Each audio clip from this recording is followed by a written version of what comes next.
so this is quite straightforward. We're just going to get 1 amp flowing through here.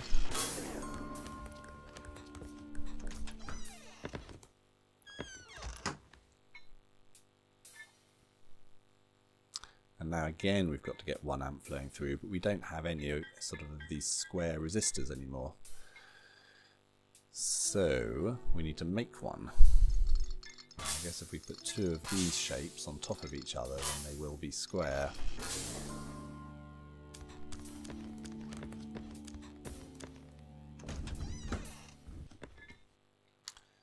Okay, again we're going to get 1 amp through here, so we don't have 2 of these to put in series, but we have 2 long thin ones which could go side by side, so we can just put these in parallel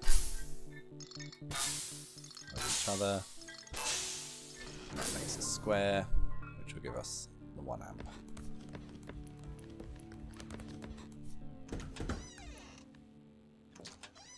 Alright, well this is a slightly fatter one.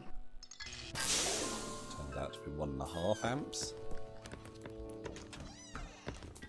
And we need to remake that. So basically that's, if you think of it like, let's go back. Think of this like it's a square with a long thinny on the right of it. So then, well, how do we make a square? We can put 2 of these in series with each other. So that should make us 1, is that right? And then we need to get a long thinny next to it. So we can do that by putting a long thinny in parallel with them. Oops.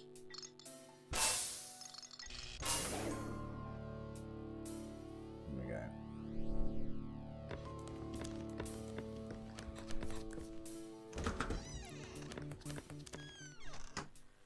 Right, I'm back.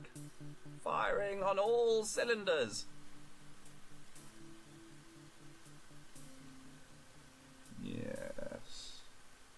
And you're still here too.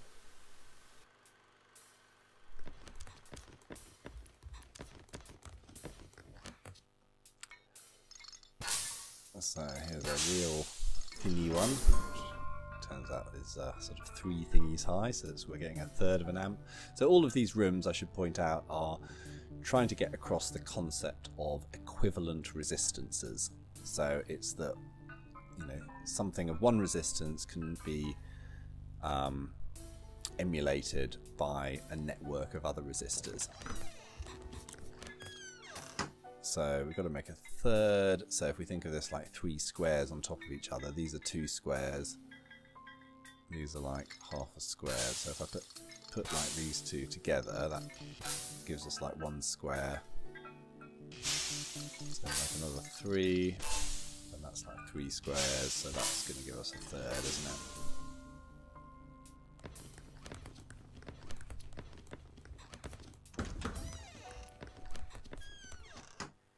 I've explained before how the width of a pattern of power squares inside a fuel cell describes the current being drawn from the fuel cell by the machines, and it's measured in amps. But what does the height of the pattern signify?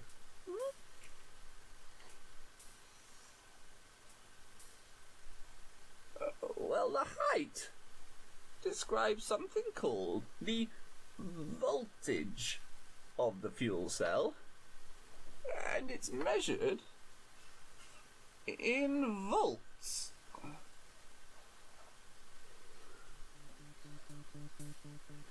Now, all the fuel cells we've come across up to now have been 1-volt fuel cells, including the one in this room.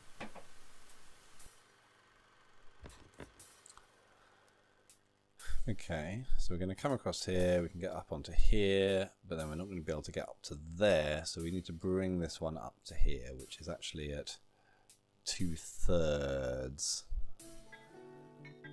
So we need to do the classic kind of 2/3 pattern, which is actually more or less the pattern that the professor just showed on his notepad. But we have to go up, don't we? There we go.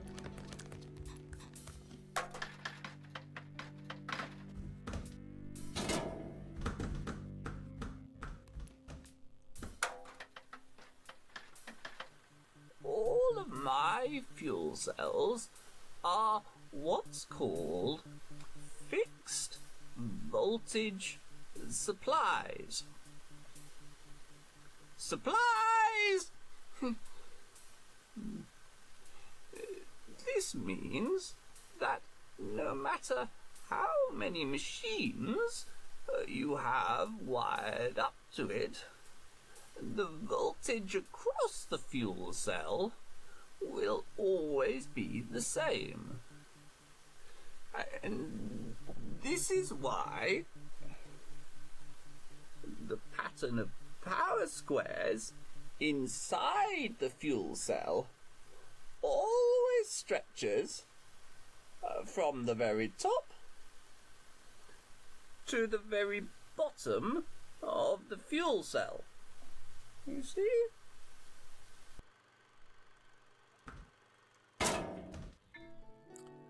Alright, so what do? We need to get these ones all the way up. So these are like the conventional kinds of platforms, so it doesn't matter how slowly they go up. But this one needs to go all the way up. So this one needs to be a full amount of power going through it, but these ones can be in series.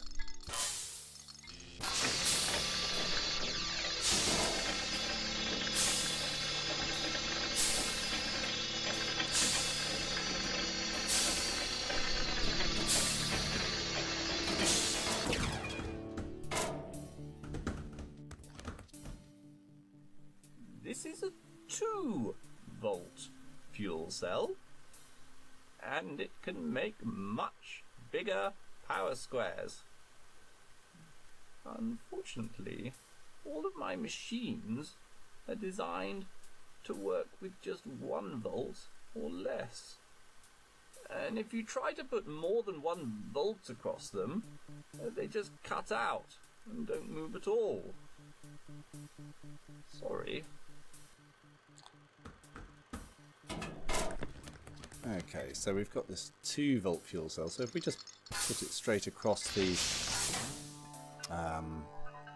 wire the platform into it, we get a great big power square, but it's too big and it can't cope with it and it just shuts down. So if we put this in series with a resistor,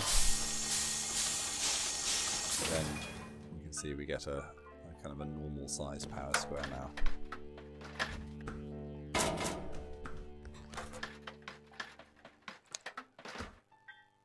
Okay, well this one, it looks like it's just asking you to do this, isn't it? But, well, not only does that give us power squares which are too big to drive the machines, it also starts heating things up rather a lot. So actually with this one what we need to do is wire them up in series with each other.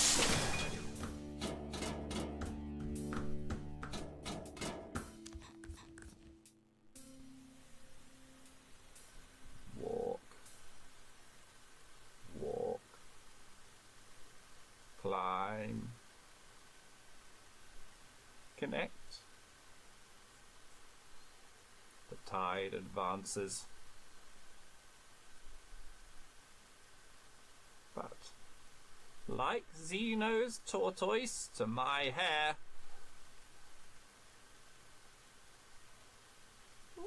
what happened to my hair?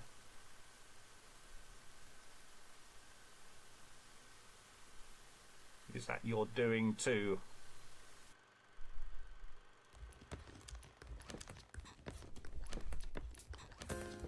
Okay, so here we have another 2-volt fuel cell. We've got a whole load of doors here. Now we don't have any three-way connectors, so actually the only way to wire these up is in series, which with a 1-volt fuel cell would have been problematic. But because we've actually got 2 volts now to sort of spread these squares over, actually they get more than the, what would be 1, 2, 3, 4, 5, they get more than a fifth of a volt across them. They get well, a volt in fact, which is enough to power them.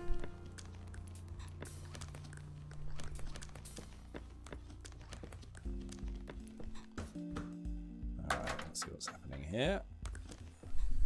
This funny looking thing is a bit like the one that measured current. Remember that one? Except it measures the voltage between 2 connectors. Now this is a 1-volt fuel cell, and that means that there is 1 volt between the top and the bottom of the connectors. Okay, so we can just try connecting it up to this measuring device. So immediately it measures that that 1 volt that we've got across the fuel cell. However, we also need to get this door up, so let's like that. You notice that there's no current that actually flows through this. It's just measuring the difference between these 2 connectors.